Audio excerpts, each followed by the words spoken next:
فضلا بفضل المتاني منك فضلا بفضل المتاني الله يا سيدي.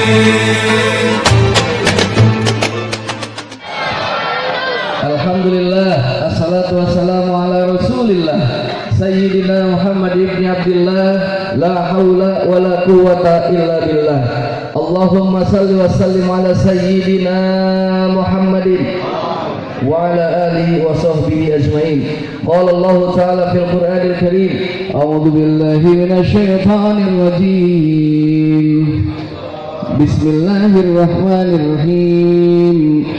Laqad kana lakum fi Rasulillahi uswatun hasanah liman kana yarjullaha wal yawmal akhir wa dzakarallaha katsiran. Ya Allah, lemes amat kan? Ngantuk katanya. Udah makan Bu? Belum? Masya Allah, saya nyampe tadi langsung dikasih makan Bu, dikasih kibuli. Alhamdulillah, terima kasih buat panitia. Wa qala Nabi sallallahu alaihi wasallam, innama bu'ithu yutammimu makarimal akhlaq. Sadaqallahul adzim wa sadaqa rasulul nabiyil karim wa nahnu ala dzalika minasyahidin wa syakirin walhamdulillahi rabbil alamin. Pertama yang sama-sama kita hormati Ketua DKM Masjid Bapak Ahmad Mujafar SPD. Punten yang mana Bapak? Izin. Pulang. Minda. Jam segini. Baik, selanjutnya Ketua Dewan Masjid Dr. Andes Dedi Mufrodi MPD. Ada. Wajib izin. Kemudian Kepala Desa Bapak Kimblan Sahroni. Pak Kimblan izin Pak, saya ngentong Pak, yang matanya kicau. Ketua BPD Danju Darmawan ST ada. KRW ada, RW RT RW yang hadir. RT RW berapa? Banyak. RT yang hadir RT berapa? Subhanallah, luar biasa. Saya doain mudah-mudahan RT dan RW semoga amanah dan membangun warganya sejahtera dan penuh dengan keberkahan, amin. Dan juga kepada seluruh jamaah musholah masjid Miftahul Huda dan tentunya orang sound system yang terkadang suka terlupakan.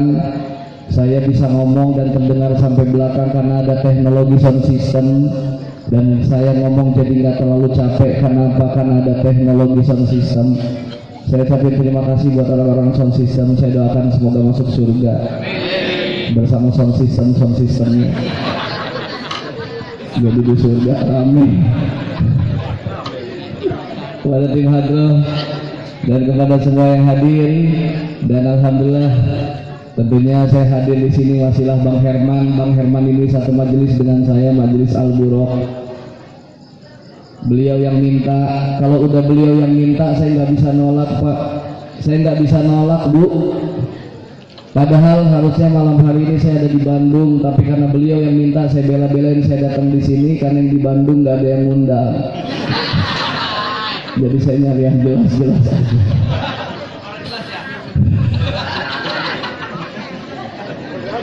Ibu bapak yang dimuliakan oleh Allah Subhanahu wa taala, senang banget, girang banget bisa kumpul lagi kayak begini. Masya Allah, nggak kebayang dulu waktu Covid bisa ada kumpul kayak begini lagi. Kagak kebayang ya. Jangankan kumpul kayak begini, masjid banyak yang ditutup, sholat jamaah dilarang untuk sholat di masjid. Kenapa? Lantaran Covid. Padahal Allah menguji kita cuma dengan makhluk yang nggak kelihatan tapi udah pada kocar kacir. Betul nggak? Bahkan di masa Covid banyak ustadz yang nganggur. Benar. Termasuk saya. Curhat. Gimana enggak, panggung gini nggak boleh. Khutbah Jumat ditiadakan. Bahkan sholat Idul Fitri di rumah. khutbah sama anak bini, yang bayar siapa?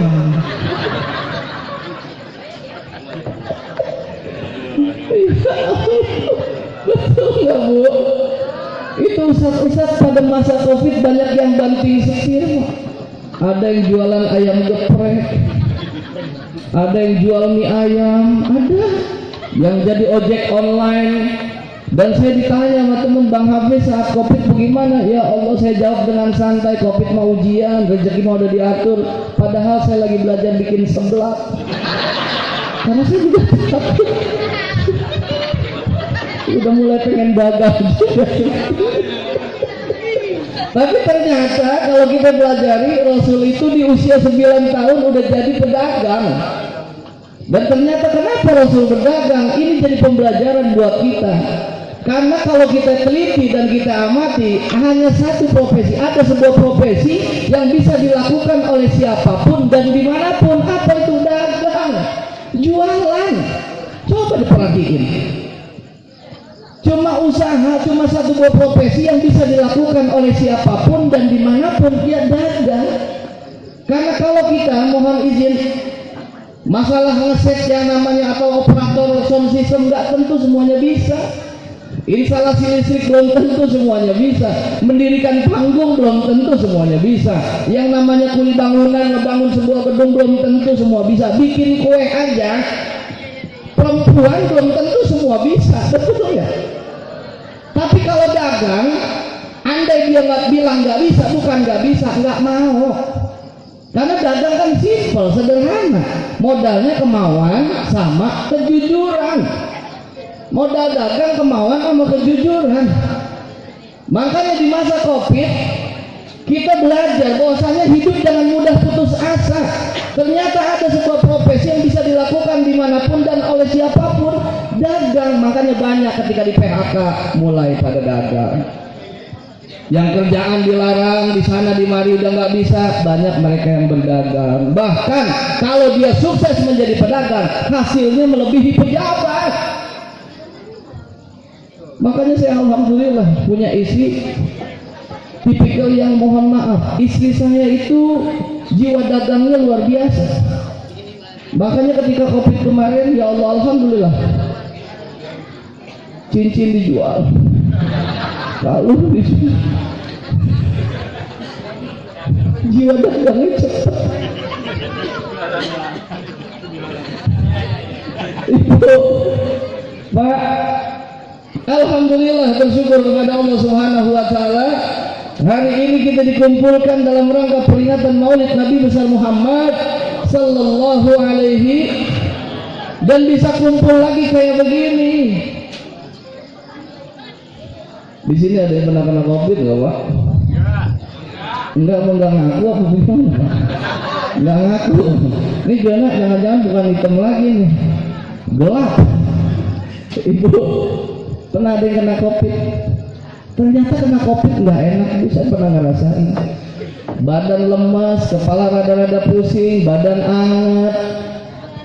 Dan yang saya ingat saya itu kalau Covid lidah nggak berasa apa-apa, penciuman hilang persis. Depan saya ada kelengkeng, saya cobain itu kelengkeng, ternyata itu kelengkeng saya makan, di lidah saya itu kelengkeng nggak berasa apa-apa. Saya cuma bisa ngelus dada, ya Allah mungkin saya kena Covid. Tiba-tiba anak saya nyolek, ayah itu kelengkeng belum dikupas. Pantas nggak ada rasa.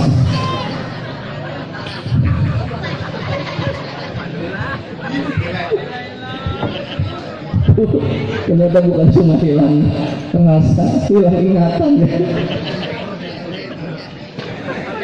Ibu bapak yang dirahmati oleh Allah Subhanahu wa taala, hadir kita di peringatan Maulid sederhana. Kita ini pengen meningkatkan kualitas iman dan pengen nambah ilmu. Hadir kita di sini di majelis salim, hadir kita di peringatan Maulid, tujuannya apa? Untuk meningkatkan kualitas iman dan terus menambah ilmu. Karena janji Allah, kalau iman kuat, ilmu nambah, Allah akan angkat derajat kita beberapa derajat. Bismillahirrahmanirrahim. Yarfa'illahu alladzina amanu minkum walladzina utul ilma darajat. Jadi Allah akan angkat derajat buat orang-orang yang beriman dan berilmu beberapa derajat. Kita hadir di sini yakin, mungkin sebelum datang iman kita bisa jadi lagi dalam keadaan tidak baik. Kan imannya sih dua yankus, kadang di atas, kadang di bawah, betul nggak Bu? Iya enggak Pak? Sama kayak di rumah, kadang di atas, kadang di bawah. Gitu ya, Bu.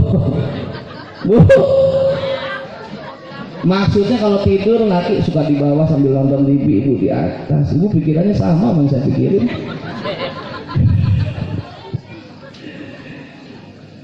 Dan kita hadir di sini kan karena iman, percaya adanya Nabi, betul nggak? Percaya adanya Rasulullah Shallallahu Alaihi Wasallam. Kalau kita nggak percaya adanya Nabi, nggak percaya adanya Allah, nggak bakal kita hadir. Iya nggak? Dan bukan cuma sekedar percaya, kita hadir di sini karena cinta. Setelah kita yakin adanya Allah, yakin adanya Rasulullah, muncul rasa cinta. Inilah kita saatnya kita datang, inilah saatnya kita ngaji dalam rangka tujuannya untuk meningkatkan kualitas iman, semakin cinta kepada Allah, semakin cinta kepada Rasulullah, dan semakin cinta kepada selalu senantiasa baca Quran. Insya Allah iman kita akan terus terjaga. Betul nggak Bu? Iya nggak Pak? Dan harga iman itu mahal. Lebih mahal dari emas segede dunia ini Bu. Dan kita bersyukur masih ada iman, tandanya kita masih kaya, punya nilai yang harganya lebih mahal dari emas segede bumi. Karena di Al-Quran jelaskan, Bismillahirrahmanirrahim, Innal ladzina kafaru wa matu wa hum kuffar fala yuqbala min ahadihim mil'u. Sesungguhnya orang kafir yang mati dalam keadaan kafir nggak bakal bisa nembus kekafirannya walau dengan emas segede bumi, emas segede dunia ini Bu. Segede dunia ini emas, sekarang emas segram seberapa Bu? Pak, ya kagak pernah beli ini namanya. Salah nanya saya. Atau jangan-jangan dibilang Bang Hafiz, jangan asal ngomong, orang sini kalau ngebeliin bininya emas bukan gram-graman, kiloan. Orang sini mah Masya Allah, tadi juga disampaikan sama panitia, Bang Hafiz kalau ceramah di sini mah gak usah lama-lama. Orang-orang sini mau udah soleh-solehah semua, Masya Allah. Saking soleh-solehahnya aja orang-orang sini belum azan aja udah pada sholat. Ibu-ibunya saking solehahnya, Masya Allah, tidur aja pakai seragam pengajian. Bapak-bapak saking solehnya, sholat Jumat berangkatnya Kemis. Soleh, stres. Alhamdulillah, bersyukur kita punya iman yang harganya mahal. Makanya Bapak kalau pengen bini anteng di rumah, kalau kita jadi orang kaya gampang, beliin aja bini emas, insya Allah kalem, insya Allah diem, nggak betah dia kemana-mana. Beliin kalung 20 kg, anting 15, tangan 10, kiri 10, kaki 20, insya Allah bini kita diem lagi ngedegek. Asal diajak main kagak dah buat.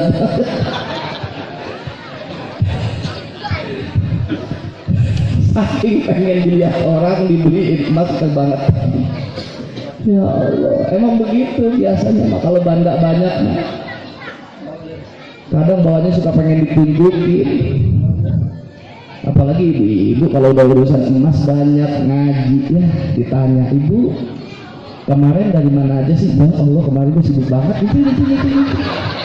Kemarin gue tuh ya aris bunyi semua, kiri dibunyiin.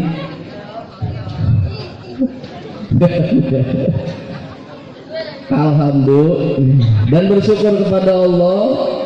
Tentunya kita ingin menjaga keimanan kita dan kita sehat, kita panjang umur, berarti tandanya Allah masih memberikan kita banyak nikmat. Nikmat sehat, nikmat panjang umur, bersyukur kepada Allah Subhanahu wa taala. Semoga sehat kita bukan cuma sekedar fisik, tapi batin kita pun ikut sehat. Sehat bukan cuma sekedar sehat, tapi afiat. Kalau orang sehat banyak banget orang yang sehat secara fisik, secara zahir sehat.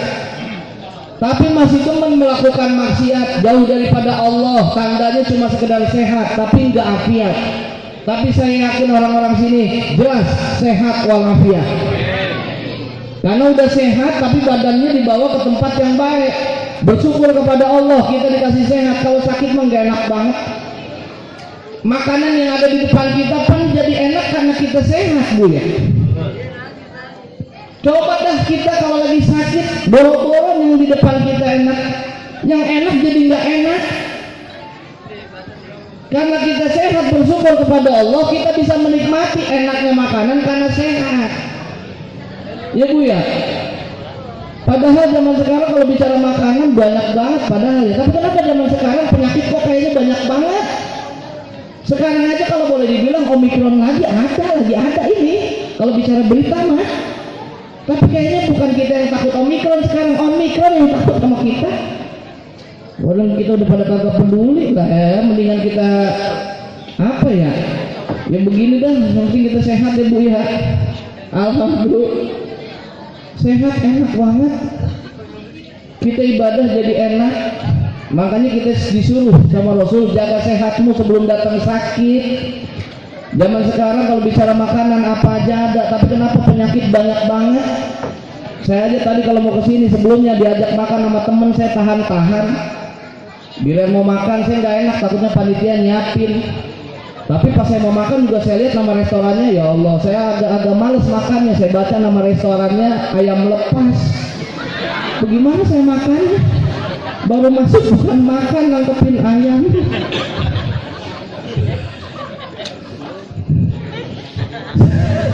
Sekalinya datang lagi di situ ada rumah makan pecel lele lela. Saya bingung, setahu saya lela nggak punya lele.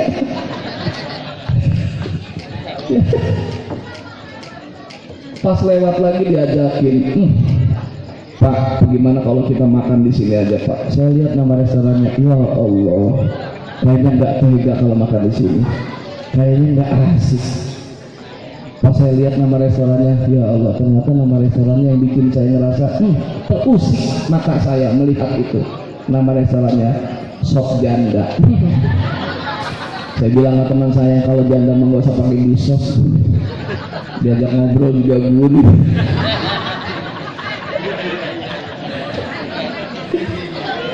Ya Allah, salah ngundang kayaknya. Ibu bapak yang dirahmati oleh Allah Subhanahu wa taala.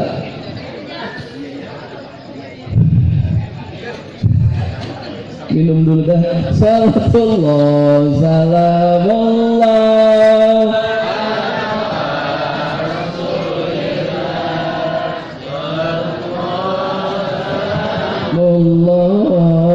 ala yasin. Ya elah Bu, baru mau minum pakai berhenti.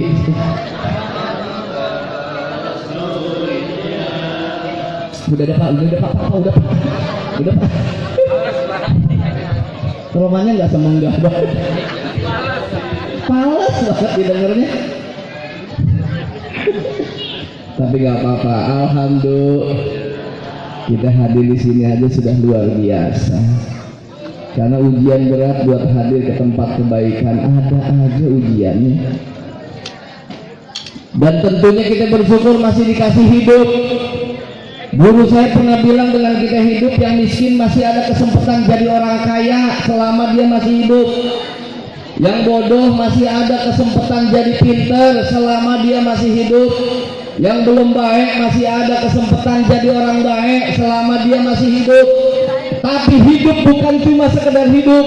Hidup harus punya tujuan hidup, yaitu Zat yang Maha Hidup, Allah Subhanahu. Inna sholati wa nusuki wa mahyaya wa mamati lillahi rabbil. Sesungguhnya salatku, ibadahku, hidup dan matiku hanya untuk Allah Subhanahu. Kalau kita kepengen pinter, berarti kita ada ikhtiarnya, yaitu belajar. Kalau kepengen kaya, ada ikhtiarnya, yaitu bekerja. Kalau kita pengen jadi orang baik, ada ikhtiarnya. Salah satunya kumpul bersama orang-orang baik. Kalau kita berteman sama orang baik, Pak, ada 5 orang, kita berteman dengan 5 orang baik. Ketika kita pengen melakukan sebuah kejahatan ataupun sebuah kemaksiatan, pasti yang lain nggak berkenan kalau kita melakukannya. Pasti bakal ditahan-tahan. Andai kita berteman dengan orang-orang baik, ketika kita tidak melakukan sholat, kira-kira yang lain berasa telusik, pasti telusik, pasti kita dinasihatin sholat. Itu kalau kita berteman sama orang-orang baik. Tapi kalau semua teman-temannya jahat, giliran dia mau melakukan kebaikan, pasti bakal ditahan-tahan, pasti bakal dicengin. Tumben lu baik, tumben lu bener, betul nggak? Makanya kita kumpul bersama orang-orang baik, insya Allah jadi ke bawah baik. Ya Bu ya. Saya juga alhamdulillah Pak, dulu di sinetron Si Entong saya syuting Mata Kicir begini. 3 tahun saya syuting Mata Kicir. Orang pada ngomong tuh Bang Salim enak bener syuting mata digituin dibayar. Pala lu empuk. Nggak gampang syuting mata begitu. Kebetulan saya bakat tubuh tuh jadi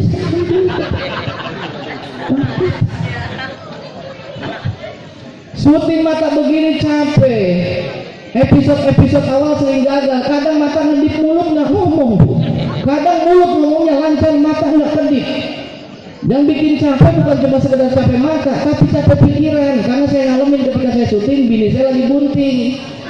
Setiap syuting istighfar mulu. Istighfar. Makanya pas bini saya lahiran, saya temenin. Itu pas bayi lahir, Allah. Yang pertama kali saya lihat adalah mata. Nah, ini kisah nyata.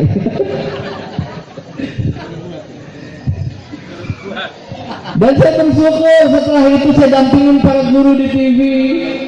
Saya dampingin dari mulai Dai TPI, saya menjadi presenternya bersama Sahrul Gunawan. Saya kemudian dampingin almarhum Ustadz Cepot. Saya dampingin almarhum Ustadz Jeffrey Al-Bukhari. Saya dampingin Ustadz Yusuf Mansur di Indonesia menghafal. Saya dampingin Ustadz Danu di Siraman Kolbu. Siraman Kolbu yang dulu, bukan yang sekarang. Saya dampingin Buya Yahya. Saya dampingin Ustadz Wijayanto, Ustadz Subki, Ustadz Solmet. Hampir 20 tahun saya di dunia entertain. Dan alhamdulillah hampir 17 tahun saya bawain acara dakwah di TV. Jadi kumpulnya saya, ketemunya saya, dekatnya saya dengan mereka, alhamdulillah kecipratan. Ya Bu ya. Dalam hidup saya nggak terlalu terobsesi untuk menjadi seorang ustaz, nggak terlalu terobsesi untuk menjadi seorang kiai, enggak. Tapi dalam hidup saya pengen selalu dekat dengan ustaz, pengen selalu dekat dengan kiai. Supaya apa? Kalau saya jalan, andai saya kepleset, ada orang yang berusaha buat nahanin. Andai saya jatuh, ada orang yang berusaha buat ngebangunin. Andai saya dalam keadaan bingung, ada tempat saya untuk bertanya. Siapa mereka? Mereka para guru, para kiai, para ajengan, para asatidz wal asatizah. Makanya hidup jangan jauh-jauh dari ustaz, hidup jangan jauh-jauh dari ustazah. Supaya apa? Kalau bingung ada tempat nanya. Kembali bahwasanya hadir di maulid Nabi Muhammad SAW, selain kita ingin meningkatkan kualitas iman, ingin nambah ilmu. Supaya apa? Ibadah yang kita lakukan yang tadinya belum benar jadi tambah benar. Karena sholat kan pasti ada ilmunya, puasa ada ilmunya, zakat ada ilmunya, haji ada ilmunya, semua pakai ilmu. Dan tentunya ketika kita ngaji, ketika kita belajar, yang tadinya kita nggak tahu jadi tahu. Alhamdulillah. Serius amat ya. Bu, saya biasa kalau ngaji Pak depan ibu-ibu suka jauh lebih semangat ketimbang bapak-bapak. Karena kalau saya lihat emang ibu-ibu kalau udah urusan pengajian di mana-mana ibu-ibu paling banyak pengajiannya. Pengajian ibu-ibu jarang banget pengajian bapak-bapak. Ibu-ibu semangat dari mananya lagi Pak. Lihat ibu-ibu kalau ngaji seragamnya suka gonta-ganti. Kalau bapak-bapak ngaji seragamnya itu lagi. Kadang baju koko putih, sholat maghrib itu, sholat isya itu, idul fitri, idul adha itu. Itu keras tadinya putih sampai kuning. Sampai jangan ketawa mikir Bu. Itu ibu-ibu kalau ngaji lihat semangat dari mana, banyak yang bawa tas. Saya jarang lihat bapak-bapak ngaji bawa tas ransel, saya jarang lihat. Karena ibu-ibu ngaji bawa tas karena tas banyak manfaatnya. Selain naruh make up, naruh handphone, naruh kipas, terkadang tas bermanfaat buat naruh makanan sisa. Semahal apapun tasnya lemper masuk, risoles ngikut. Kenapa? Karena ibu kalau ngaji kondangan bukan cuma mikirin dirinya, tapi mikirin suami sama anak di rumah, bener gak? Bahkan acara begini nih mohon izin, biasanya suami suka nitip, jangan lupa kalau ada makanan bawain ya. Tuh. Kenapa saya bisa cerita kayak begitu? Emang kelakuan saya mobil itu. Padahal kalau udah urusan persiapan, ibu-ibu jauh lebih lama persiapannya ketimbang bapak-bapak. Mandi aja ibu-ibu dari atas sampai bawah sabunnya beda-beda. Ibu-ibu kalau mandi sabun nih dari atas sampai bawah beda-beda. Bapak-bapak sabun sampai tipis masih digosok. Sampai udah habis botolnya masih dikosok-kosok. Ditaruhin air digosok lagi. Itu sampai sasetan sampai dikencet. Padahal kalau dia bisa ngejer gitu. Odol sampai diinjak. Sakit. Padahal udah ketahuan habis, masih diperintis. Ampun. Bapak-bapak sekalinya mau mandi, sabunnya habis, dia mandi pakai aja sabun yang di dalam. Selesai mandi dia cerita sama emaknya sama bininya, "Mama, tadi aku mandi pakai sabun yang di dalam kok rasanya begini amat ya." Bininya bilang, "Papa mandi pakai sabun yang mana?" "Tadi pakai botol bening." "Ya Allah, Pak, itu sabun sirih." Pantes ada.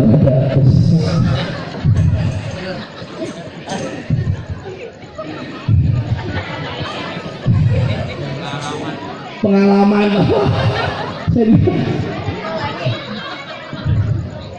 Ibu bapak yang dimuliakan oleh Allah Subhanahu wa taala, peringatan Maulid Nabi besar Muhammad sallallahu alaihi wasallam tentunya mengajarkan kepada kita agar selalu senantiasa cinta kepada baginda Nabi besar Muhammad sallallahu alaihi. Kenapa kita butuh Nabi? Kenapa dalam hidup kita butuh role model? Kenapa dalam hidup kita butuh teladan? Karena biar kita hidup ada, karena kalau kita hidup, biar hidup kita itu terarah, jelas.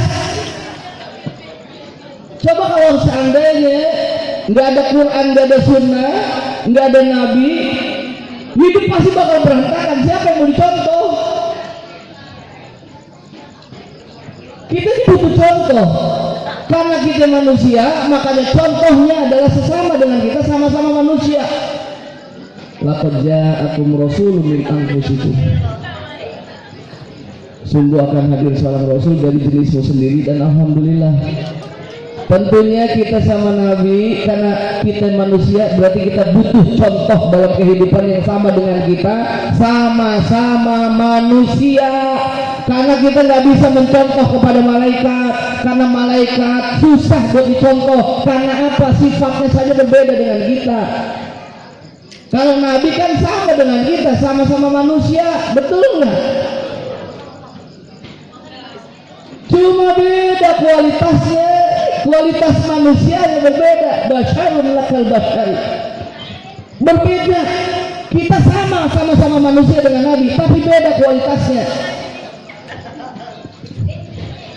Kita sama Nabi cuma beda sedikit, Pak. Nabi sedikit makannya, kita sedikit-sedikit. Nabi sedikit tidur, kita sedikit-sedikit. Nabi Muhammad keringatnya wangi, Pak.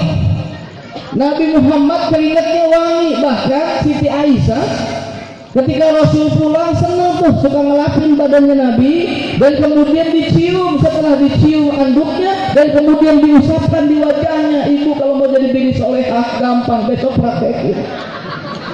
Laki pulang ojek, pulang maju, keringetan, cakep lah, endusuk, baru usapin di muka, insya Allah kurang.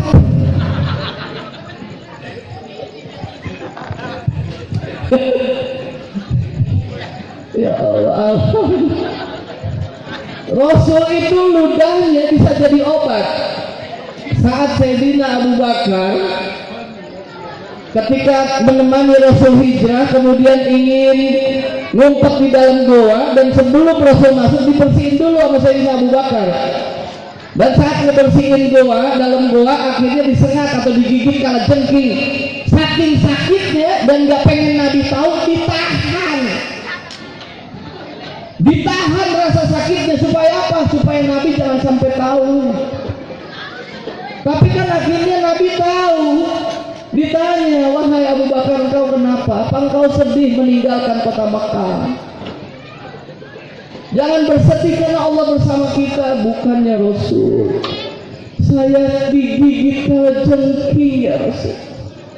Kan bisa bayangin kalajengking Arab. Ya Bu ya. Kalau kalajengking kita masih kecil, Arab. Udah bisa kebayang, bukan Arab. Seketika juga itu titik di mana yang digigit kalajengking diludahi oleh Rasul, dan seketika juga sembuh. Masya Allah, alhamdulillah.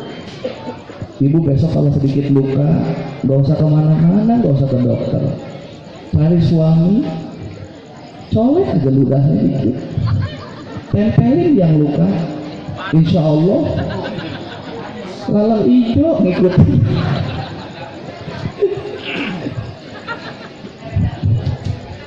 Dan kenapa kita harus mencontoh Nabi? Karena Nabi Muhammad SAW Nabi yang sempurna, secara mukjizat paling lengkap, karena membawa risalah dari nabi-nabi terdahulu, nabi-nabi sebelumnya. Gimana nggak lengkap? Ketika Nabi Muhammad menceritakan surga dan neraka, Nabi Muhammad diundang nggak sama Allah untuk bisa melihat surga dan neraka? Ketika di langit ada 7 lapis langit, ternyata Rasul sudah melintasinya. Iya nggak Bu? Iya nggak Pak? Bahkan Rasul sudah bertatap muka langsung kepada Allah. Tandanya lengkap. Siapa Nabi yang mendapatkan kesempatan itu selain Nabi Muhammad SAW? Tidak ada. Nabi Musa saja pengen ketemu dengan Allah, saking pengennya nggak bisa. Tapi Nabi Musa bisa berkomunikasi dengan Allah, cuma bisa ngobrol doang, tapi nggak bisa ngelihat dan nggak bisa tatap wajah. Nabi Muhammad lengkap. Masalah rumah tangga jelas Nabi Muhammad menikah. Kan ada Nabi yang nggak menikah, betul nggak? Kalau seandainya mencontohkan keluarga kita sebagai keluarga ingin mencontoh Nabi, kepada siapa kita mencontoh? Nabi Muhammad lengkap, karena Nabi Muhammad menikah, jadi kita bisa mencontoh. Tapi kalau Nabi kita nggak nikah, kita mau contoh siapa? Lengkap nggak? Lengkap. Dan sampai sekarang mukjizatnya kita rasakan, yaitu Alhamdulillah. Zalikal kitabul la raiba fihi hudal lil. Semoga hadirnya kita untuk terus selalu senantiasa meningkatkan, menambah ilmu. Dengan iman dan ilmu semoga Allah angkat derajat kemuliaan kita. Dan tentunya kita bersyukur menjadi orang yang beriman. Contoh dicontohkan di dalam Al-Quran surat Al-Mu'minun. Bismillahirrahmanirrahim. Qad aflahal mu'minun alladzina hum fi salatihim khashi'un walladzina hum 'anil lahwi mu'ridun walladzina hum lizakati fa'ilun walladzina hum li furujihim hafizun. Ila akhir. Ibu, beruntung buat orang-orang yang beriman. Siapa dia? Orang yang khusyuk di dalam salatnya. Ya Allah, untuk mendapatkan kehusuan salat susah ya Bu ya. Susah ya Pak ya. Karena setan terus godain kita. Dan ketika kita salat, ada 2 faktor yang selalu bikin kita salat kita suka nggak tenang, suka nggak fokus. Yang pertama faktor internal. Faktor internal itu dari diri kita sendiri, Bu.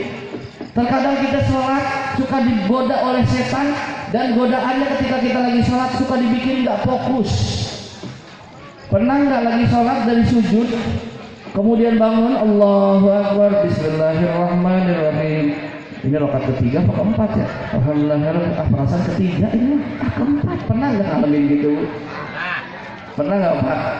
Tapi kalau kita ngaji, kalau kita ragu antara 3 dan 4, ambil paling dikit 3, sholatnya terusin. Assalamualaikum warahmatullahi wabarakatuh. Assalamualaikum warahmatullahi wabarakatuh. Insya Allah sah. Paling anak nyolek mak tumben sholat zuhur 7 rakaat. Kelebihan banyak amat. Faktor internal dari diri kita sendiri tuh. Godaannya ketika kita lagi sholat, terkadang duit hilang sebelum sholat, kita cari nggak ketemu, lagi sholat ketemu persis di rakaat ketiga. Berarti sepanjang rakaat mikirin duit. Betul ya? Faktor internal tuh. Faktor eksternal biasa tuh godaannya tuh ketika kita baru takbir, Allahu Akbar. Ya Allah, jemur lagi. Aduh ya Allah. Suka tuh godaan tuh. Ada yang baru sholat Allahu Akbar. Oh Juju, Assalamualaikum. Kok? Ya siapa sini? Tuh. Lagi sholat Allahu Akbar. Potang piring bunyi. Ya ayam gua udah habis, ayam gua udah ayam. Ayam dari sikat sama kucing ayam. Ya Bu ya, eksternal tuh. Kadang kita sholat di masjid Pak, kalau kita lagi sholat di masjid tuh, apalagi kalau dekat sama bocah, sama anak-anak, aduh suka nggak konsen kita kalau sholat dekat sama anak-anak. Tapi nggak apa-apa, biarin anak-anak main di masjid daripada dia main di tempat lain. Yang penting dinasihatin aja. Itu kalau sholat depan anak kecil, masya Allah, apalagi dia seneng main. Saya pernah ngalamin lagi sholat begitu, anak di sebelah saya tuh berduaan, dia main ABC 5 dasar. ABC ada berapa? Orang lagi sholat di sebelahnya dia main ABC 5 dasar. Suruh nyebut-nyebutin yang biasa Bu, ya kadang nama-nama buah, kadang nama-nama hewan, nama-nama artis. Ya Bu ya, tahu kan mainan gitu ya Pak ya? Itu kita lagi sholat, ABC 5 dasar. Sebutin nama artis ya, A B C D E F G H I J K L M N. Berhenti di N. Dan saya lagi sholat ikut mikir, artis dari N siapa ya?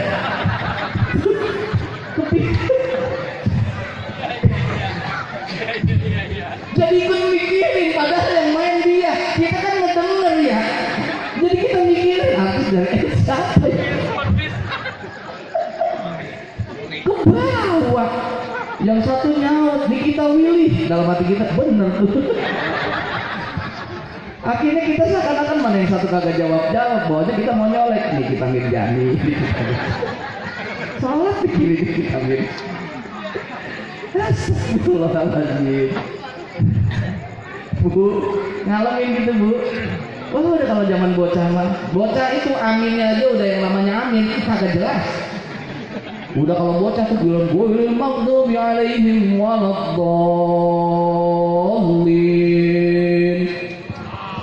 Ada amin. Amin. Macam-macam. Bocah. Ya emang kita dulunya begitu. Orang lagi sujud, kaki ditarik, kan nyungsep ya. Udah gitu paling seneng main itu kalau sholat, kaki temennya diinjak. Iya enggak? Sebelah kiri diinjak, gue tengok kumisan. Orang salah nginjak. Anak bocah tuh, masya Allah. Kalau udah sholat, tapi memang betul anak bocah mah kadang bercandanya aja masih suka masuk ke pikirannya. Guru ngomong walaupun dia bercanda masih tetap konsep, masih tetap masuk ilmunya. Terkadang bapak-bapak sama ibu-ibu kita udah konsen banget, ilmu belum tentu masuk. Ya Pak ya, betul nggak? Dan ketika kita lagi sholat, apa godaan setan ketika kita lagi sholat? Suka pengen buru-buru kelar. Apalagi lagi nonton sinetron lagi seru-serunya, Ikatan Kangkung. Ya Bu ya, itu lagi sinetron padahal udah azan. Udah ajan ibu udah ngambil wudhu, udah pakai mukena, tinggal sholat doang. Itu anak nyuruh sholat, emaknya, mak buruan sholat. Emaknya bilang, ntar aja ngapa nunggu iklan. Itu pas udah iklan, anaknya langsung, mak buruan sholat, mumpung iklan. Dia sholat di kamar, pintu kamar dibuka dikit supaya suara TV kedengaran. Awal mah khusyuk sholat. Bismillahirrahmanirrahim. Alhamdulillahirobbilalamin. Ar-Rahmanir-Rahim. Maliki yaumiddin. Iyyaka na'budu wa iyyaka nasta'in. Khusyuk. Bismillahirrahmanirrahim. Alhamdulillahirabbil alamin. Ar-Rahmanir-Rahim. Maliki yaumiddin. Anak di luar teriak, mak tenang masih iklan. Mak nyaut iya karena berdua, iya karena saya. Nyaut pakai iya. Gue emang boga alaihim waladhdallin amin. Anak di luar teriak, mak iklan habis, sinetron mulai lagi.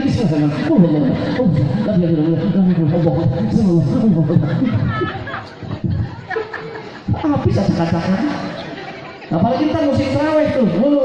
Kalau udah musim terawih, nyari imam, biasa tuh nyari imam, daftar imamnya kita tahu mana yang sholatnya cepat, mana yang sholatnya lama. Betul ya Bu ya? Kita pernah juga ngalamin sholat imamnya lama, tapi kadang ngedumel. Ya salah masjid. Bismillahirrahmanirrahim. Alhamdulillahirabbil alamin. Di hati dulu ya. Jam 10 ya. Biasa mau pindah nih. Kayak ada penyesalan.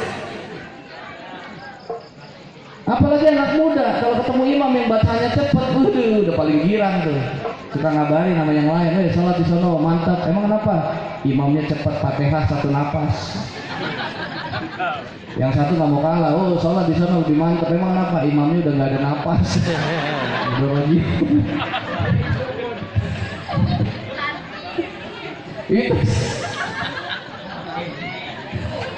Itu sholat kalau udah terawih.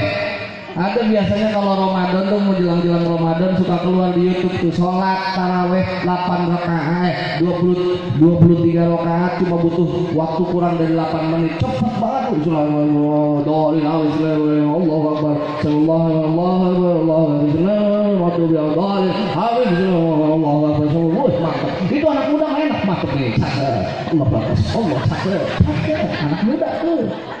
Bahkan repot kalau laki-laki. Allahu Akbar, Allahu Akbar. Baik dia mati, baik dia baik.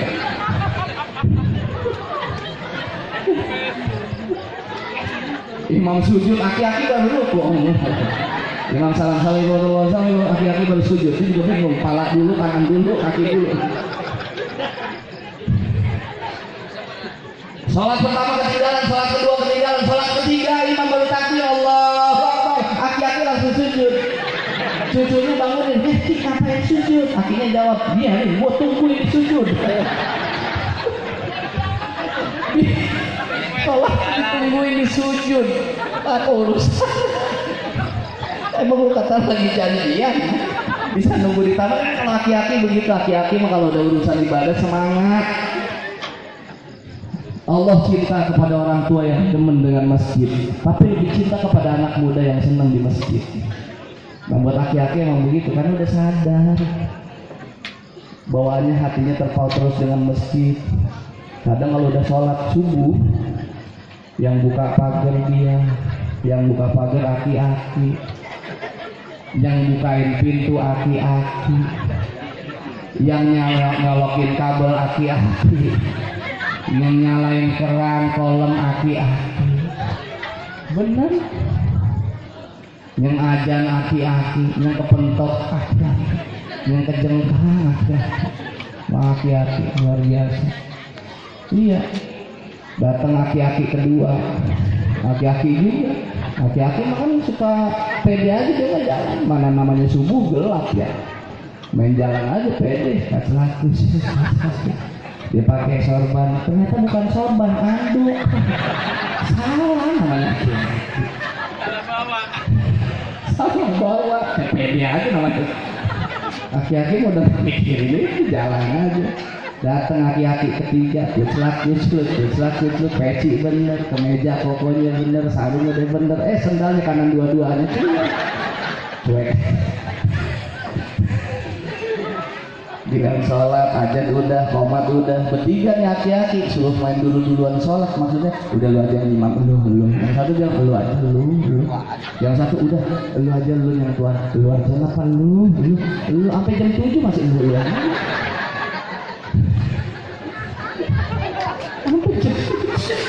Masih lu.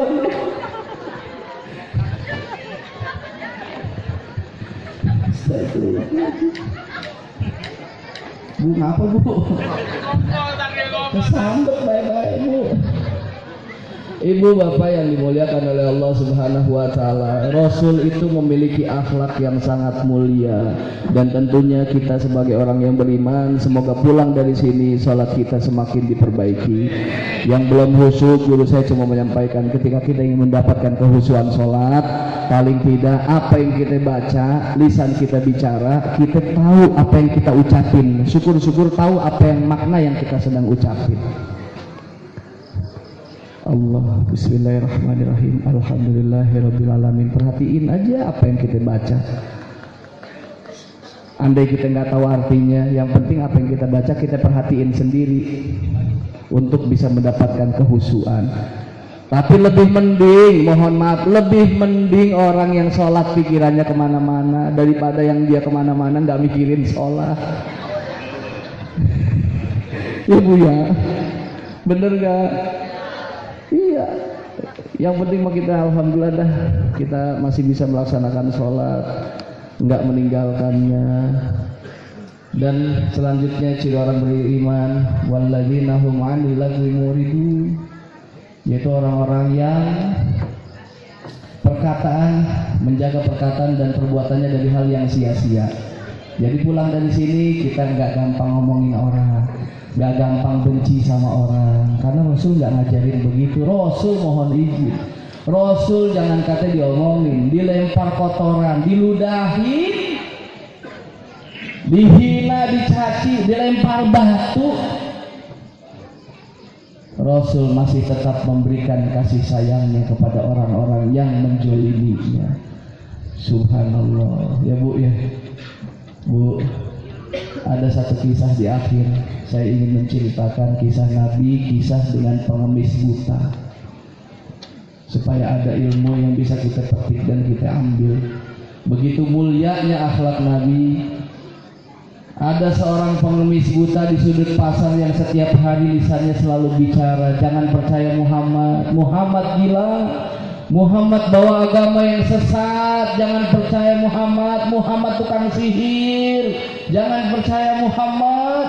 Setiap hari dia lakukan itu, setiap hari dia ucapkan itu. Tapi apa yang dilakukan Nabi? Nabi nggak lantas menghina balik, nggak lantas ngebully balik, nggak lantas mencaci maki balik. Yang dilakukan Nabi adalah memberikan kasih sayangnya kepada si pengemis buta dengan cara menyuapkan makanan, roti yang dibawa dengan suapan yang paling lembut untuk si pengemis buta. Setiap disuapin sambil ngomong, jangan percaya Muhammad. Muhammad itu sesat, jangan percaya Muhammad. Muhammad itu bawa agama yang sesat. Muhammad itu tukang sihir. Muhammad itu gila, jangan percaya Muhammad. Sambil disuapin. Kira-kira kalau bapak, ibu dihina kayak begitu, kira-kira, banting. Jangan Pak. Kalau ada orang yang menghina kita, kasih aja, kita kasih bunga Pak. Kita lemparin bunga sama pot-pot, makan tuh.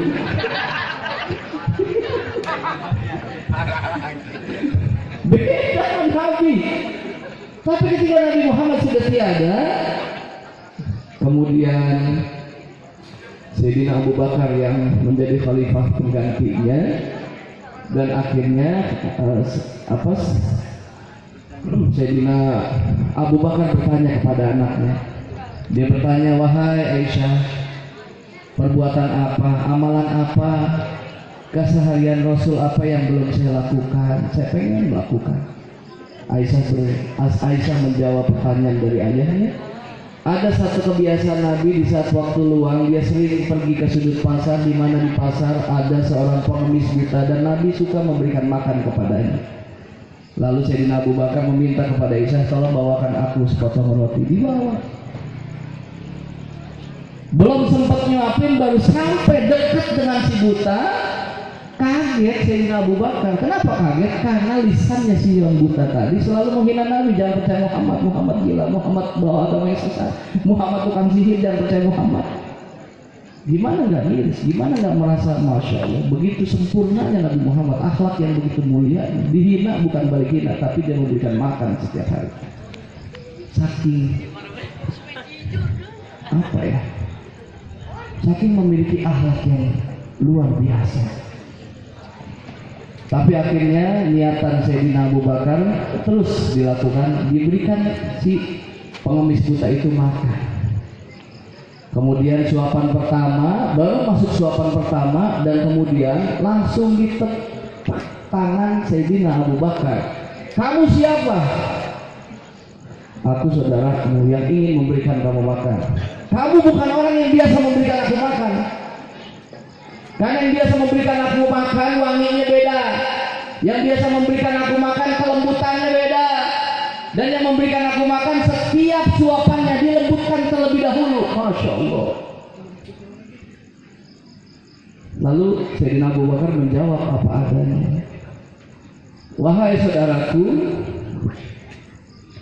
orang yang biasa memberikan kamu makan sekarang sudah meninggal dunia, sudah wafat.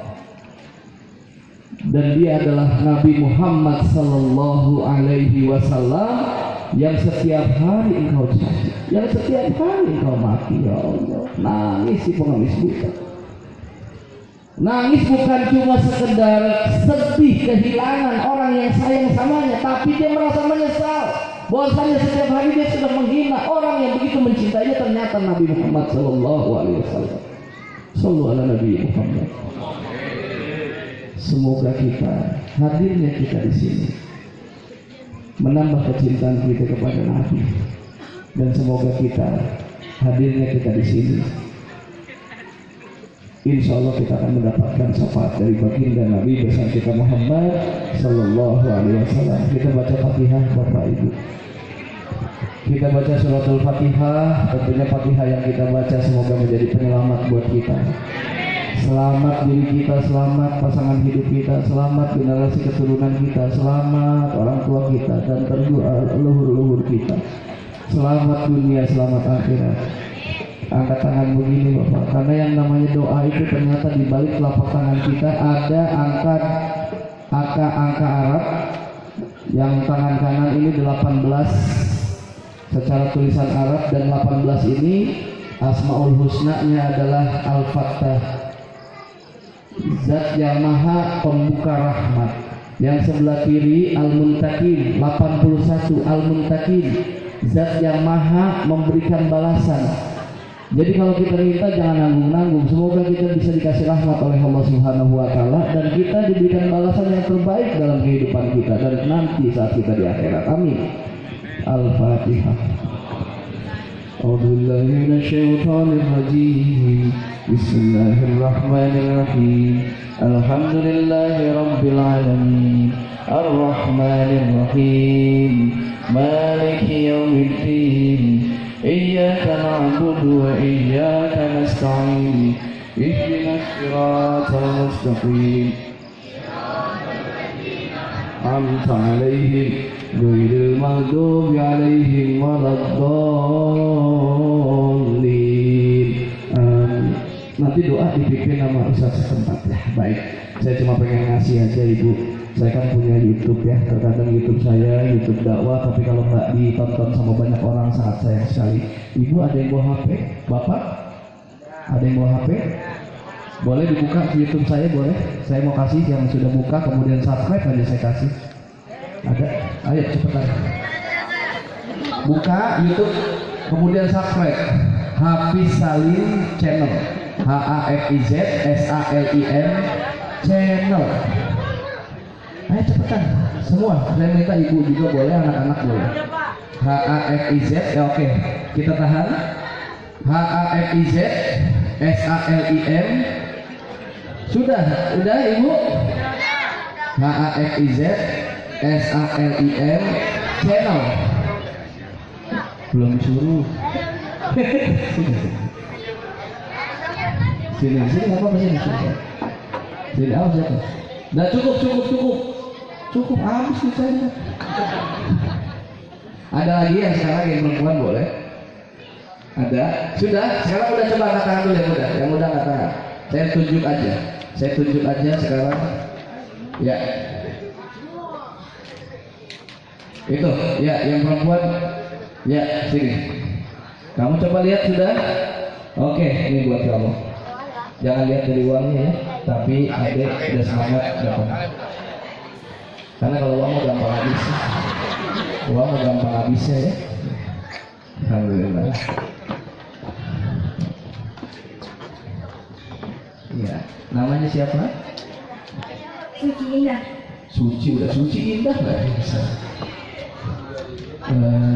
Kamu kelas berapa? Kelas 2 SMK. Ini coba lihat tadi.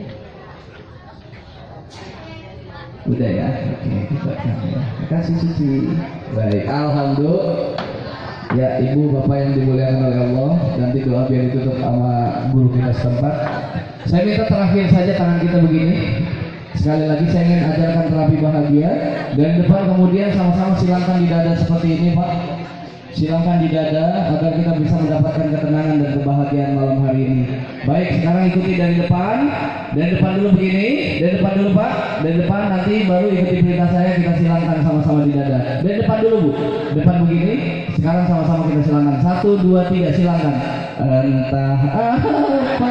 Iya. Assalamualaikum warahmatullahi wabarakatuh.